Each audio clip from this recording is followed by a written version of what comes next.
Sampean pernah nggak bilang kalau artis-artis di Jakarta kikir? Tidak pernah kan? Karena kamu tidak pernah ingin diberi. Tapi kalau kamu punya pacar karena kenal tidak pernah ditraktir, oh pacar saya kikir. Karena kamu ingin diberi. Pernah nggak kamu hukumi orang lain kikir yang nggak kenal? Padahal tidak pernah memberi kamu. Apa kak? Karena kamu tidak pernah ini. Coba sekarang kamu saya tanya, ini latihan cerdas. Definisi kikir itu apa tuh Pak? Nggak pernah memberi kamu kan? Artis-artis Jakarta, tokoh-tokoh nasional pernah nggak memberi kamu? Enggak kan? Tapi tidak pernah kamu vonis kikir. Karena kamu tidak pernah tomak. Tapi pacar kamu, kok amin ditraktir terus? Atau istri kamu, atau mertua kamu, kok tidak ngasih warisan, kamu bilang kikir enggak?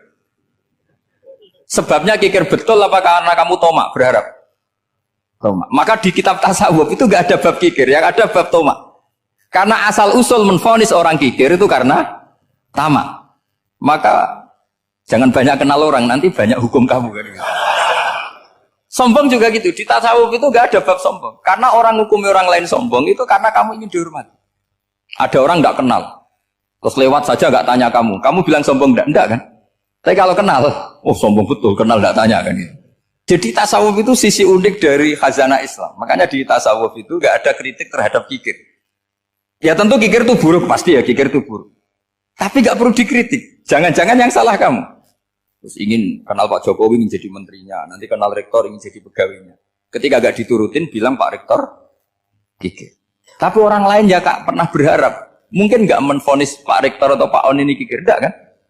Berarti vonis kikir itu status orang itu apa enggak kesampaian niat kamu? Memang agak jelimet ilmu tasawuf itu, tapi itu unik, itu bagian dari khazanah apa? Islam. Makanya Rasulullah itu sering isti'adah minta perlindungan wa min toma'in fi ghairi matma'in. Ya Allah, saya tidak ingin berkeinginan yang tidak layak. Coba kamu protes negara itu karena apa? Ingin makmur sejahtera tanpa kerja, sehingga nyalakan menteri keuangan, menteri ini. Makanya kalau guyonannya ulama tasawuf gini, tak beri bocoran. Guyonannya orang tasawuf, begini guyonannya. Anta lam tajid min nafsika kullama turid, fa kaifa turidu min ghairika kullama turid. Kamu yang punya keinginan saja tidak bisa memenuhi apa yang kamu inginkan. Kenapa keinginan itu kamu timpakan ke orang lain untuk memenuhi kamu? Wong kamu yang punya keinginan saja tidak bisa mewujudkan. Kenapa keinginan Anda kamu timpakan, bebankan orang lain untuk memenuhi keinginan Anda? Misalnya kamu, Gus saya ini goblok, tolong pinterkan. Wong kamu yang ini saja tidak bisa. Kok menyuruh saya? Jadi kalau tiap tasawuf itu unik. Seperti kamu mencintai istri tulen, itu ingin kan dicintai istri tulen. Kamu sendiri kan nggak bisa cinta tulen, masih pelengahan sana sini. Kamu pacaran, ingin pacar kamu setia. Ternyata kamu bikin sekian alternatif. Kalau putus ini punya ini, putus ini. Tapi kamu ingin ini setia, kan gak fair. Makanya guyonanya orang tasawuf itu, anta lam tajid min nafsika kullama turid, fa kaifa turidu min ghairika kullama turid. Gampang tuh apalane, pokoknya ratrit gitu aja gampang. Jadi kamu yang punya keinginan saja tidak bisa memenuhi. Kok orang lain disuruh memenuhi. Sehingga orang tasawuf itu malu betul. Misalnya saya kok ingin Pak On takdim sama saya itu kurang penggawean. Kalau saya ingin ditakdimi saya menakdimi diri saya sendiri. Makanya berbahagialah orang yang ngilu terus saya ganteng sendiri ya Allah. Saya kaya sendiri. Menunggu orang lain bilang kamu kaya itu repot. Menunggu orang lain bilang kamu hebat itu, ya sudah bilang aja ya Allah saya hebat, ya Allah saya ganteng, ya Allah saya cantik. Daripada menunggu orang lain bilang apa? Cantik. Jadi ilmu tasawuf itu unik. Jadi kalau fikih itu yang dikritik itu kikir. Kalau tasawuf enggak tomak. Karena orang yang kamu vonis kikir itu jangan-jangan tidak kikir tapi mementingkan yang lebih penting. Misalnya ada teman yang tidak pernah nakdir kamu, ternyata punya ibu sakit, uangnya dianggarkan untuk ibunya yang sakit atau anaknya sekolah atau keluarganya masih butuh dia, ya, sehingga sama teman dia kikir. Hakikatnya kikir apa mementingkan yang penting? Tapi kamu karena enggak pernah ditakdir menvonis kikir. Nah, ini pelajaran. Jadi makanya yang dianteni ilmu tasawuf itu tomak, tamak itu kalau dalam bahasa Indonesia, bukan kikir. Karena vonis kikir itu akan disematkan orang yang tidak kesampaian hajatnya. Pokoknya bapak saya itu, keluarga kiai itu ajarannya itu. Yang penting jangan berharap dari orang lain. Ini Pak On saksinya, saya dulu benahin terjemah itu nggak pernah ini diperlakukan seperti ini. Ya ngaji aja. Karena pikirannya keluarga kiai itu sederhana. Kalau ngamal ya ngamal saja. Ngamal itu heroik. Makanya buyut-buyut kita semua ini kan pahlawan semua. Membela negara Indonesia jadi merdeka. Ya nggak pernah kebayang jadi presiden menteri. Tapi sekarang enggak, ngamal sedikit saja harus jadi menteri jadi. Ini bahaya kalau dalam kelangsungan bernegara karena orang biasa transaksional. Awal negara ini dibangun berdasar heroik bukan berdasar apa? Transaksional. Tapi sekarang orang akan membiasakan itu. Apa-apa itu transaksional. Ini tidak bagus untuk kelangsungan bernegara. Apalagi kelangsungan beragama. Sehingga seperti saya ini masih punya desa-desa binaan di Sragen, di pedalaman Papua sekalipun. Saya punya santri banyak di Papua. Itu kalau cerita itu unik-unik. Itu mau Jumatan, itu enggak ada orang 40. Sudah datang setengah 12. Itu datangnya 3 jam. Di situ mau ketemu santri 3. Akhirnya mereka tanya gini, Pak. Pertanyaannya itu, Gus, boleh enggak Jumatan orang 3? Secara fikih Syafi'i kan harus orang 4. Kemudian mereka tak bilang, buat sholat duhur saja. Mereka enggak mau. Wong Jumat-Jumat kok duhur. Harinya kan Jumat, masa sholatnya? Sehingga kita-kita yang jadi kiai akhirnya nyari fikul madzhabil arba. Nyari fikih madzhab 4. Ternyata Imam Malik membolehkan orang 6. Ada yang bilang 12. Yang penting keceluk jamun itu kelompok. Kalau 3 kan belum keceluk apa? Belum disebut apa? Kelompok. Ini penting saya utarakan supaya kita berjuang itu bukan karena selfish seperti ini. Tapi yang namanya dakwah itu menjadikan orang tidak tahu menjadi tahu. Termasuk kepada desa-desa tertinggi. Sama. Yang namanya menteri itu pembantu presiden untuk memenuhi kebutuhan rakyat banyak. Sekarang misalnya menteri pertaniannya itu hebat, cerdas. Tapi petani nggak mau nandur padi mau apa itu?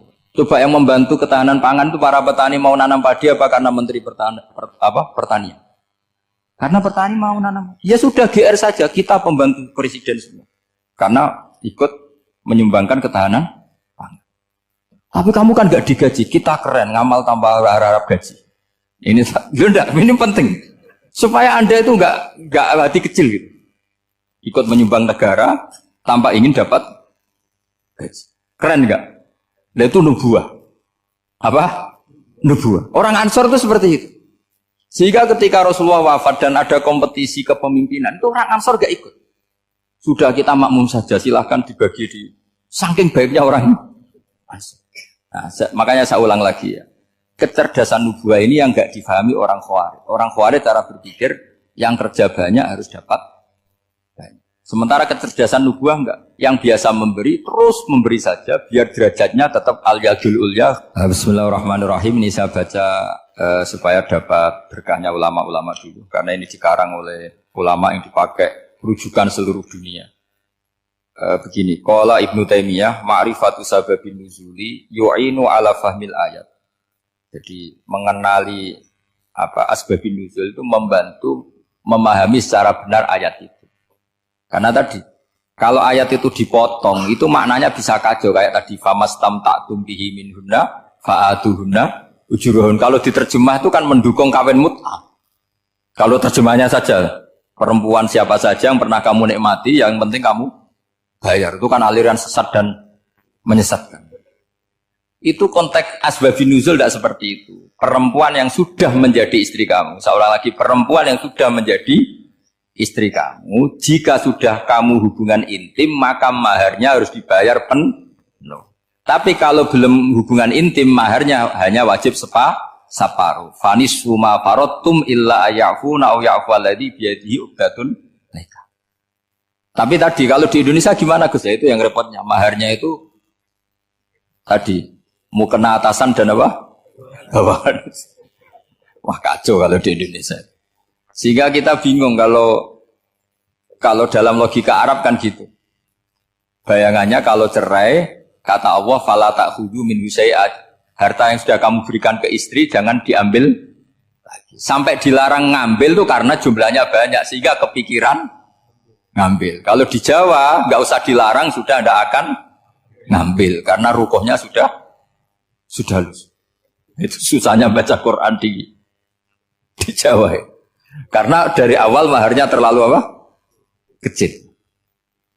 Terus beliau Imam Suyuti termasuk di sini menyontohkan yang pasti salah kalau difahami yaitu tadi ayat apa itu fa'ina matuwallu fastamanawa wajib. Jadi beliau terus meringatkan betapa pentingnya mengenali asbabin nuzul. Karena asbabin nuzul itu gampang. Saya ulang lagi, asbabin nuzul itu gampang. Gampangnya begini ya, kan ada satu peristiwa. Misalnya begini, Rasulullah itu kan mengkritik penuhanan Lata dan Uzza. Berhala-berhala itu dituhankan, dikritik sama Rasulullah. Kemudian mereka begini, karena mereka biasa personifikasi Tuhan. Muhammad Kalau Tuhan itu tidak Lata Uzza dan itu terbuat dari batu, lalu Tuhan Anda itu dari apa?